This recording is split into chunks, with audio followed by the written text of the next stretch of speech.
Assalamualaikum warahmatullahi wabarakatuh. Perkenalkan, nama saya Ayu Rahayu Oktaviani, selaku Ketua Kelompok 5. Saya dan teman-teman saya akan mempresentasikan mata kuliah pengantar manajemen mengenai kepemimpinan dalam organisasi dan dinamika konflik dalam organisasi. Terima kasih. Pengertian pemimpin dan kepemimpinan. Pengertian pemimpin menurut para ahli, yaitu menurut Sunadia tahun 2003 menyatakan bahwa pemimpin merupakan seseorang yang diberikan kepercayaan untuk diberikan arahan kepada masyarakat dalam sistem tertentu. Menurut Kartono, pemimpin ialah seseorang yang memimpin dengan jalan memprakarsai tingkah laku sosial dengan mengorganisir, mengarahkan usaha atau upaya orang lain sehingga mampu mempengaruhi orang lain untuk bersama-sama melakukan aktivitas-aktivitas tertentu demi pencapaian satu atau beberapa tujuan.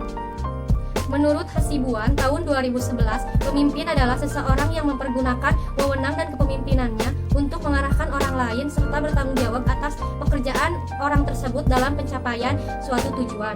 Menurut Kartono tahun 2010, pemimpin adalah seorang pribadi memiliki kecakapan dan kelebihan, khususnya kecakapan dan kelebihan di satu bidang, sehingga dia mampu memperoleh orang lain untuk bersama-sama melakukan aktivitas tertentu demi pencapaian satu atau beberapa tujuan. Pengertian kepemimpinan menurut beberapa ahli, diantaranya menurut WJS Purwadarminta tahun 1984, secara etimologis pemimpinan berasal dari kata pemimpin yang artinya menuntun, menunjukkan jalan, mengantarkan.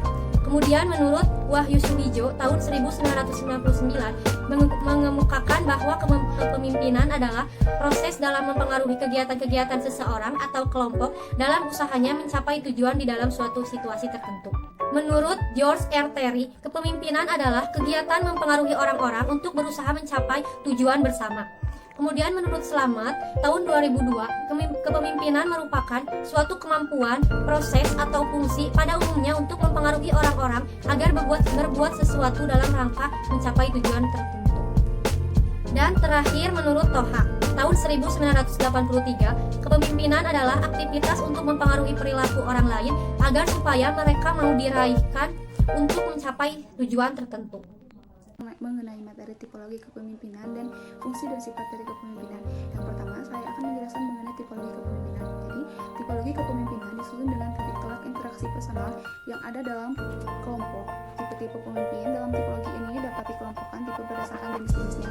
Antara lain, tipe kepemimpinan demokratis, yakni suatu gaya kepemimpinan yang menitik beratkan pada kemampuan untuk menciptakan moral dan kemampuan untuk menciptakan kepercayaan. Yang kedua, tipe autokratis, yakni suatu gaya kepemimpinan yang menitik beratkan kepada kesanggupan untuk memaksakan keinginannya yang mampu mengumpulkan pengikut untuk kepentingan pribadi dan golongannya dengan kesediaan menerima segala risiko apapun. Yang ketiga, tipe paternalitis, yakni bentuk gaya kepemimpinan pertama atau demokratik, dan kedua diktatorial, yang dapat diibaratkan dengan sistem diktator yang berselimutkan demokratis. Yang keempat, tipe bebas kendali, yakni kepemimpinan yang 100% menyerahkan sepenuhnya kebijaksanaan pengoperasian manajemen sumber daya manusia kepada bawahannya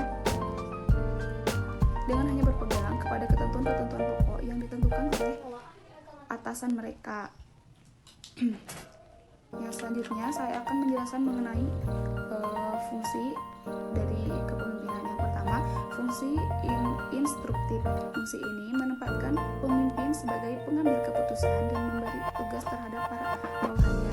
Sementara itu, para bawahannya bertugas untuk menjalankan segala instruksi yang diperintahkan oleh para pemimpin. Yang kedua, fungsi konsultatif. Berbeda dengan fungsi instruktif, fungsi konsultatif sifatnya dua arah. Bawahan dapat berkonsultasi pada pemimpin untuk mencari jalan terbaik dalam mencapai tujuan bersama. Pemimpin diharapkan cukup bijak dan punya pengetahuan terkait hal yang sedang dikerjakan supaya bisa mengarahkan bawahannya dengan baik. Yang ketiga, fungsi partisipasi. Dalam fungsi ini, pemimpin mampu mengaktifkan partisipasi pada pesertanya sehingga mereka mendapat baru. Seorang pemimpin wajib terbuka terhadap setiap pendapat yang ada dan tidak boleh menutup diri. Apabila seorang pemimpin menutup diri dari pendapat dan wawasan, mereka tidak akan dapat menjadi orang yang lebih baik dan juga membuat tujuan kunjung tercapai. Pemimpin yang tertutup dengan pendapat atau wawasan juga tak akan mampu untuk menganalisa kelebihan dan potensi bawahannya. Yang selanjutnya, tidak mudah iri.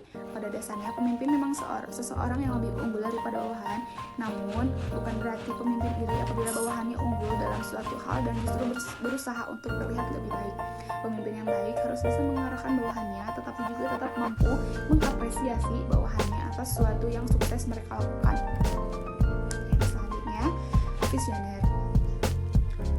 Tentu kita tahu bahwa seseorang pemimpin yang baik tak mungkin bisa meramal, tetapi setidaknya mereka punya kemampuan analisis kuat dan bisa merencanakan berbagai hal serta membuat perkiraan tentang apa yang terjadi berdasarkan data-data yang ada. Selanjutnya, sabar. Akan ada banyak cobaan yang didapatkan oleh seorang pemimpin. Kunci dari hal ini tentu adalah kesabaran yang besar. Tanpa adanya kesabaran, bagaimana mungkin pemimpin bisa menyelesaikan suatu masalah dengan kepala dingin? Pemimpin yang kurang sabar akan mudah menyerah bahkan sebelum dia mencapai tujuannya. Mungkin Teori yang pertama, batasan kepemimpinan. Banyak ilmuwan dan ahli penelitian telah memberikan batasan mengenai kepemimpinan. Salah satu ilmuwan dan ahli penelitian perilaku yang telah memberikan batasan mengenai kepemimpinan yaitu Ralph M. Stanfield. Batasan yang diajukan adalah kepemimpinan manajerial sebagai proses pengarahan dan mempengaruhi aktivitas yang dihubungkan dengan tugas dari para anggota kelompok. Dan ada 3 implikasi yang perlu mendapatkan perhatian. Yang pertama, kepemimpinan harus melibatkan orang lain atau bawahan karena kesanggupan mereka untuk menerima perintah dan pengarahan dari manajer. Para bawahan membantu menegaskan eksistensi manajer dan memungkinkan proses kepemimpinan. Yang kedua, kepemimpinan mencakup distribusi otoritas yang tidak mungkin seimbang di antara manajer dan bawahan. Manajer memiliki otoritas yang tidak mungkin seimbang di antara manajer dan bawahan. Manajer memiliki otoritas untuk mengarahkan beberapa aktivitas para bawahan yang tidak mungkin dengan cara yang sama mengarahkan aktivitas manajer. Yang ketiga, di samping secara legal maupun para bawahan berupa perintah atau pengarahan, manajer juga dapat mempengaruhi bawahan dengan berbagai sifat kepemimpinannya. Desler menyatakan bahwa kepemimpinan merupakan salah satu fungsi dari manajemen sumber daya manusia, yaitu membuat orang lain menyelesaikan pekerjaannya, mempertahankan semangat kerja dan memotivasi bawahan. Pemimpin dibutuhkan karena adanya keterbatasan dan kelebihan tertentu pada manusia. Kepemimpinan menjadi faktor yang sangat penting dalam mempengaruhi prestasi suatu organisasi karena kepemimpinan merupakan suatu aktivitas yang utama dalam mencapai tujuan organisasi. Sementara Hasibuan berpendapat bahwa kepemimpinan merupakan cara seorang pemimpin mempengaruhi perilaku bawahan agar mau bekerja sama dan produktif dalam mencapai tujuan organisasi. Dalam bentuk yang hampir berbeda, Davis dan Justron menyatakan bahwa kepemimpinan adalah proses dalam mempengaruhi dan memberikan dukungan kepada orang lain untuk bekerja dengan antusias dalam mencapai tujuan. Siagian menyatakan kepemimpinan adalah kemampuan seorang untuk memengaruhi orang lain sedemikian rupa sehingga mau melakukan kehendak pemimpin meskipun secara pribadi hal tersebut tidak disenangi. Kepemimpinan menurut Joe adalah suatu proses dalam mempengaruhi interpretasi mengenai peristiwa bagi para pengikut, pilihan dari sasaran bagi kelompok atau organisasi, pengorganisasian aktivitas-aktivitas kerja untuk mencapai sasaran, pemeliharaan hubungan kerjasama dan teamwork, serta perolehan dukungan dan kerjasama dari orang-orang yang berada di luar kelompok dan organisasi. Yang kedua, pendekatan teori. Menurut Kartono, teori kepemimpinan dasar yaitu teori genetis, teori sosial, dan teori ekologis atau sintesis. Teori genetis menjelaskan bahwa pemimpin itu tidak dibuat tetapi seseorang muncul sebagai pemimpin karena bakat-bakatnya yang luar biasa. Teori sosial menjelaskan bahwa pemimpin itu harus disiapkan dan dibentuk, tidak terlahirkan dan dibiarkan berkembang dengan sendirinya. Sedangkan teori ekologis merupakan gabungan dari teori genetis dan teori sosial yang menjelaskan bahwa seseorang akan sukses menjadi pemimpin bila sejak lahirnya dia telah memiliki bakat-bakat kepemimpinan dan bakat-bakat ini sempat dikembangkan melalui pengalaman-pengalaman dan usaha pendidikan, juga sesuai dengan tuntutan lingkungan atau ekologisnya. Teori kepemimpinan. Yang pertama, teori karakter adalah suatu teori yang berusaha untuk mengidentifikasi karakteristik atau sifat-sifat yang khas yang dihubungkan dengan keberhasilan seorang pemimpin. Karakteristik yang dapat diperhatikan seperti inteligensia. Seorang pemimpin lebih cerdas dari pengikut, namun perbedaan. Yang keempat, definisi konflik. Konflik berasal dari kata kerja configure yang berarti saling memukul. Secara sosiologi, konflik dapat diartikan sebagai proses suatu sosial di antara dua orang atau lebih, bisa juga kelompok, di mana salah satu pihak berusaha menyingkirkan pihak lain dengan cara menghancurkannya atau membuatnya tidak berdaya. Konflik dilatar belakangi oleh perbedaan ciri-ciri yang dibawa individu dalam suatu interaksi. Konflik dilatar belakangi oleh perbedaan ciri-ciri yang dibawa individu dalam suatu interaksi. Konflik bertentangan dengan integrasi. Konflik dan integrasi berjalan sebagai suatu siklus di masyarakat. Ada beberapa konflik menurut para ahli. Yang pertama, menurut Takuiri dalam Neustrom dan Dapis 1977, konflik merupakan warisan kehidupan sosial yang boleh berlaku dalam berbagai keadaan akibat berbangkitnya keadaan ketidaksetujuan, kontroversi, dan pertentangan di antara dua pihak atau lebih pihak secara berterusan. Yang kedua, menurut Gibson et al. 1997, hubungan saling menciptakan kerjasama, hubungan saling tergantung dan pula melahirkan konflik. Hal ini terjadi jika masing-masing komponen organisasi memiliki kepentingan atau tujuan sendiri-sendiri dan tidak bekerja satu sama lain. Yang ketiga, menurut Robin 1996, keberadaan konflik dari organisasi ditentukan oleh resepsi individu atau kelompok. Jika mereka tidak menyadari adanya konflik di dalam organisasi, maka secara umum konflik tersebut dianggap tidak ada.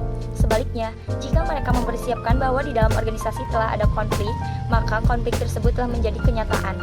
Yang kedua, perubahan pandangan tentang konflik. Robbins dan Jude dalam Wibowo juga membedakan perkembangan pandangan tersebut dalam tiga kategori. Yang kesatu, the traditional view of conflict merupakan keyakinan bahwa semua konflik adalah menyakitkan dan harus dihindari. Konflik dipandang negatif dan didiskusikan dengan terminologi seperti kekerasan, kerusakan, dan tidak rasional.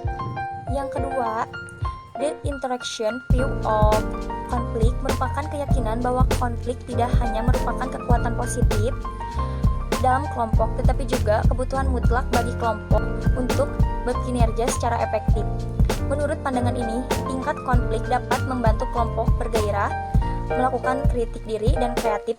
Menurut pandangan interactions, tidak semua konflik baik.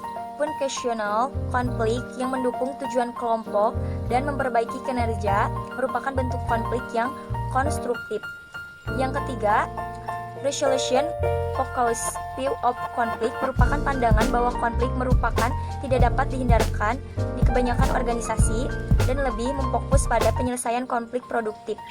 Pandangan ini menemukan metode konstruktif untuk menyelesaikan konflik secara produktif sehingga pengaruh yang mengganggu dapat diminimalkan.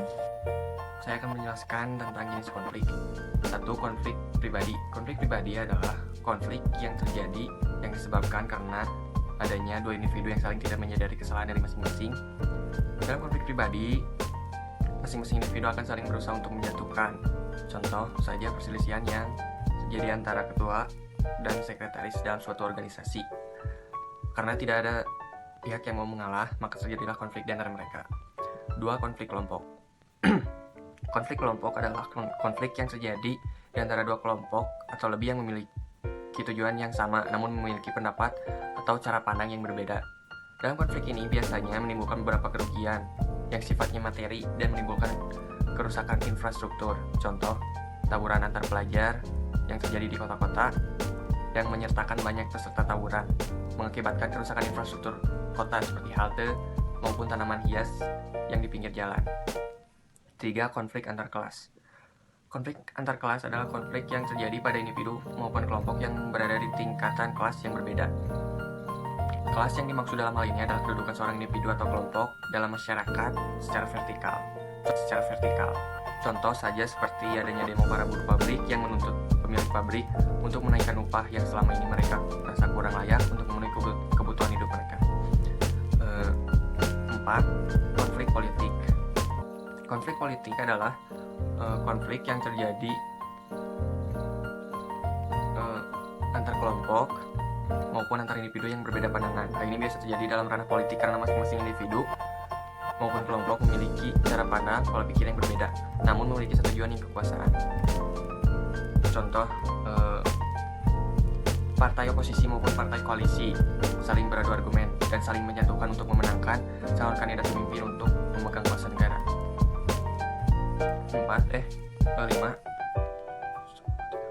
5. Konflik ekonomi. Konflik ekonomi adalah kegiatan perekonomian masyarakat. Konflik ini biasanya terjadi akibat persaingan pada proses kegiatan ekonomi antar individu maupun kelompok. Contoh, akibat kalah saing dalam perjualan, seorang pengusaha menyebarkan berita tidak benar terkait produk saingannya dengan tujuan agar komponen produk konsumen beralih mengonsumsi produknya. 6. Konflik hukum. Konflik hukum dapat terjadi akibat ketidakadilan hukum yang dirasakan oleh individu maupun kelompok.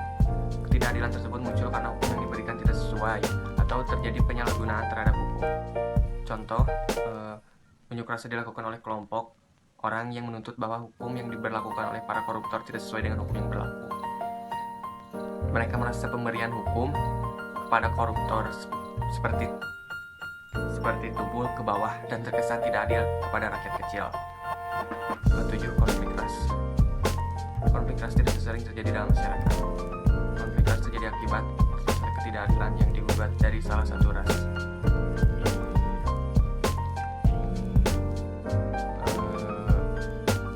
Contoh, kriminalitas seperti pembunuhan yang dilakukan ras kulit hitam di Amerika. 8. Konflik keluarga. Konflik ini terjadi di dalam internal keluarga yang disebabkan karena faktor seperti kecemburuan maupun faktor ekonomi.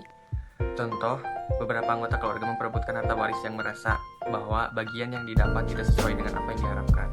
Akibatnya konflik dalam keluarga tidak dapat dihindari. 9. Konflik internasional. Konflik internasional timbul akibat adanya dua negara yang saling berselisih karena masalah ekonomi, politik, maupun masalah batas teritorial suatu negara. Contoh, perebutan wilayah Palestina dan Israel yang belum reda hingga kini. 10. Konflik antar suku. Konflik antar suku terjadi akibat adanya perbedaan antara suku satu dengan suku yang lainnya. Perbedaan tersebut meliputi bahasa, adat, maupun kebiasaan. Contoh, konflik antar suku Madura atau yang baru-baru terjadi antar suku Bali dan Lampung. Konflik struktural. Menurut Konstitusi Bahasa Indonesia, konflik struktural berkaitan dengan struktur, yakni sesuatu yang disusun atau dibangun. Jadi dapat ditarik kesimpulannya bahwa konflik struktural yakni pertarungan kekuasaan antar departemen dengan kepentingan atau sistem penilaian yang bertentangan. Persaingan untuk memperebutkan sumber daya yang terbatas atau saling ketergantungan antara dua atau lebih kelompok kegiatan untuk mencapai tujuan mereka. Dalam organisasi ada 4 daerah struktural di mana konflik sering timbul. Yaitu pertama, konflik hierarki, yaitu antara berbagai tingkatan organisasi. Kedua, konflik fungsional, yaitu konflik antara berbagai departemen fungsional organisasi. 3. Konflik lini staf, yaitu konflik antara lini dan staf. 4. Konflik formal, yaitu konflik antara organisasi formal dan informal. Konflik lini dan staf. Konflik lini dan staf adalah konflik antara lini dan staf yang berhubungan dengan wewenang atau otoritas. Contoh, konflik karyawan staf secara tidak formal mengambil wewenang yang berlebihan. Konflik lini dan staf ini adalah konflik yang sering terjadi di dalam organisasi. Biasanya konflik ini terjadi perbedaan pandangan para anggota lini dan staf. Pertama, menurut pandangan lini, para anggota lini sering memandang para anggota staf melangkahi wewenang, tidak memberikan nasihat yang bermanfaat, dan staf sering menumpang keberhasilan lini. Yang kedua, menurut pandangan staf, lini kurang memanfaatkan staf, lini menolak gagasan-gagasan baru dari anggota staf, dan lini memberi wewenang terlalu kecil kepada staf. Penanggulangan lini dan staf. Kekuasaan posisi dan tingkat nasional dapat disebut sebagai kekuasaan yang terbatas pada lingkup kecil dan mudah untuk diikuti. Kekuasaan ini biasanya disebut sebagai wewenang atau authority. Wewenang adalah kekuasaan jabatan yang diperoleh pengesahan dari orang lain. Dalam hal ini, alasan dan bawahan. Pengertian tentang wewenang dapat dipandang secara klasik dan juga secara pengakuan. Secara klasik, wewenang dimiliki oleh alasan dan bawahan kewajiban mematuhinya. Kondisi ini dapat menimbulkan kekuasaan yang sewenang-wenang. Pandangan pengakuan berdasarkan adanya pengakuan dari seseorang yang dipengaruhi terhadap orang lain yang mempengaruhinya. Mereka Dengan demikian, dalam lingkup sempit, wewenang yang sah belum tentu memperoleh pengakuan orang lain. Weber menyebut wewenang sebagai wewenang yang lain legal dan sah. Weber juga membagi wewenang menjadi wewenang karismatik, rasional, dan internasional. Indonesia kini menuju kepada pembagian wewenang antara pusat dan daerah, sehingga azas desentralisasi lebih tampak. Pembagian ini menuju kepada pemberian wewenang kepada daerah lebih besar dan hak mengelola sendiri daerahnya untuk kegiatan-kegiatan tertentu, dan ada keseimbangan penerimaan antara daerah dan pusat. Hal ini dilakukan untuk mencegah usaha pemisahan diri oleh daerah-daerah. 1. Organisasi lini organization. Dalam jenis organisasi ini, pembagian tugas dan wewenang terdapat perbedaan yang tegas antar pimpinan dan pelaksanaan. Peran pimpinan dalam hal ini sangat dominan, di mana semua kekuasaan di tangan pimpinan. Oleh sebab itu, dalam pelaksanaan kegiatan yang utama adalah wewenang dan perintah. Memang bentuk organisasi semacam ini, khususnya di dalam instruksi yang kecil, sangat efektif karena keputusan-keputusan cepat diambil dan pelaksanaan keputusan juga cepat. Kelemahannya, jenis organisasi semacam ini kurang manusiawi, lebih-lebih para pelaksanaan tugas bawahan hanya dipandang sebagai robot yang senantiasa setiap melaksanakan pemerintah. Organisasi staff organization. Dalam organisasi ini tidak begitu tugas garis pemerintahan antara pimpinan dan staf pelaksanaan. Dan staf bukan sekedar pelaksanaan pemerintah pimpinan semua. Staf berperan sebagai pembantu pimpinan. Bentuk organisasi macam ini menunjukkan makin kompleksnya masalah-masalah organisasi, sehingga pimpinan sudah tidak dapat lagi menyelesaikan semuanya, dan pemerintah bantu orang lain. Biasanya para ahli yang dapat memberikan masukan pemikiran pemerintah terhadap masalah-masalah yang dihadapi. Meskipun organisasi ini lebih baik dari yang pertama karena keputusan-keputusan dapat lebih baik, namun kadang-kadang keputusan-keputusan tersebut akan memakan waktu yang lama karena melalui perdebatan yang kadang-kadang melelahkan.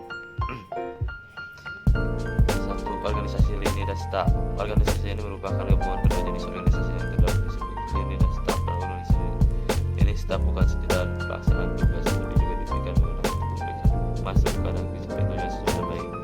Demikian juga pimpinan tidak sekedar memberikan perintah atau nasihat, tetapi juga bertanggung jawab atas perintah atau nasihat tersebut. Keuntungan organisasi ini antara lain ialah keputusan yang diambil oleh pimpinan lebih baik karena telah dipikirkan oleh sejumlah orang. Yang tanggung jawab pimpinan berkurang karena mendapat dukungan dan bantuan dari staf. Dalam kehidupan sehari-hari, apabila unit kerja, departemen, perusahaan, dan sebagainya akan merasakan suatu rencana tidak selalu langsung